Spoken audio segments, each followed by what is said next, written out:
قرآن نے کیا خوبصورت مثال دی ہے، یا ایہا الناس ضرب مثل فاستمعوا لہ، اے لوگو تمہارے لیے ایک مثال بیان کی جا رہی ہے، اسے غور سے سنو، کان لگا کر سنو، دھیان سے سنو۔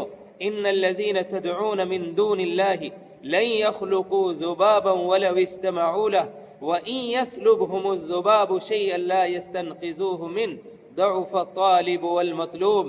اللہ تعالیٰ کا فرمان ہے کہ اگر ساری دنیا کے جنات انسان مل جائیں، فرشتے نبی رسول مل جائیں، اور جن کو تم اللہ کے علاوہ پوجتے ہو، جن کی عبادت کرتے ہو، وہ سارے کے سارے مل جائیں، سارے کے سارے مل کر ایک مکھی تک پیدا نہیں کر سکتے۔ مکھی تو دور کی بات، مکھی کا پر بھی پیدا نہیں کر سکتے۔ اور اس سے اگلے درجے کی بات کہ اگر مکھی ان سے کوئی چیز چھین لے تو مکھی سے اسے واپس بھی نہیں لے سکتے۔ تو یہ آپ کی کیا مدد کریں گے؟ یہ انسان کو کیا فائدہ پہنچائیں گے جو خود اپنی حفاظت نہیں کر سکتے؟ اگر مکھی ان کے اوپر بیٹھ جائے، اسے اڑا نہیں سکتے، تو انسان کی وہ کیا مدد کر سکتے؟ اللہ نے آگے فرمایا ضعف الطالب والمطلوب، کمزور ہے، عاجز ہے مانگنے والا بھی، طالب بھی، اور کمزور ہے، عاجز ہے مطلوب بھی، جس سے مانگا جا رہا وہ بھی۔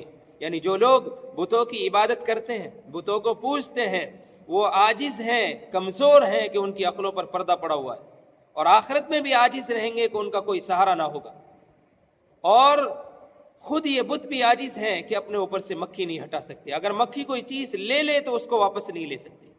اللہ نے دوسری جگہ فرمایا والذین تدعون من دونہ ما یملکون من قطمیر، کہ اللہ کے علاوہ جن کو تم پوجتے ہو، جن کو تم پکارتے ہو، جن ہستیوں کو، وہ کھجور کی گٹھلی کے ایک چھلکے کے بھی مالک نہیں، وہ تمہاری کیا مدد کریں گے؟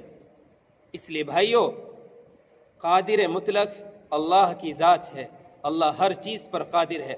ایک چیونٹی سے لے کر جبریل علیہ السلام تک، ایک ذرے سے لے کر ایک پہاڑ تک، اور ایک پتنگ پروانے سے لے کر اسرائیل علیہ السلام ملک الموت تک، ایک قطرے سے لے کر سمندر تک، سارے کے سارے اس کے محتاج ہیں، وہ کسی کا محتاج نہیں ہے۔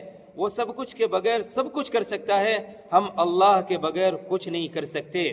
ما شاء اللہ کان وما لم یشاء لم یکن، اللہ نے جو چاہ لیا وہ ہو کر رہے گا، اور جو اللہ نے نہیں چاہا وہ ہو ہی نہیں سکتا۔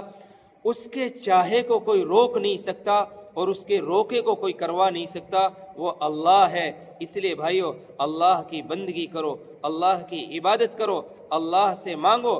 ہم ہر نماز میں اور ہر نماز کی ہر رکعت میں سورہ فاتحہ کی تلاوت کرتے ہیں اور اس آیت کو پڑھتے ہیں، ایاک نعبد و ایاک نستعین، یا اللہ تیری ہی عبادت کریں گے اور تجھی سے مانگیں گے۔ نہ تو ہم اللہ کی عبادت کر رہے اور نہ اللہ سے مانگ رہے، ہم کہاں کہاں جا کے مانگ رہے، کہاں کہاں جا کر اپنی پیشانیوں کو ٹیک رہے۔ اس لیے بھائیو، کرنے والی ذات صرف اور صرف اللہ کی ہے۔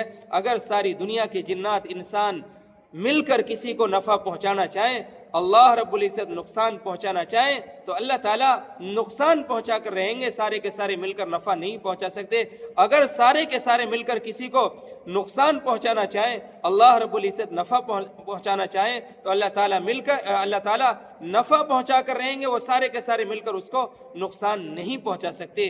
اس لیے بھائیو، ایک اللہ کی عبادت کرو، اللہ کی بندگی کرو، اللہ کے سامنے اپنی پیشانیوں کو جھکاؤ، دوسری چیزوں سے مت مانگو کہ وہ آپ کے لیے کچھ نہیں دے سکتے۔ جو وہ اپنی حفاظت نہیں کر سکتے تو وہ آپ کی کیا حفاظت کریں گے، وہ آپ کی کیا مدد کریں گے؟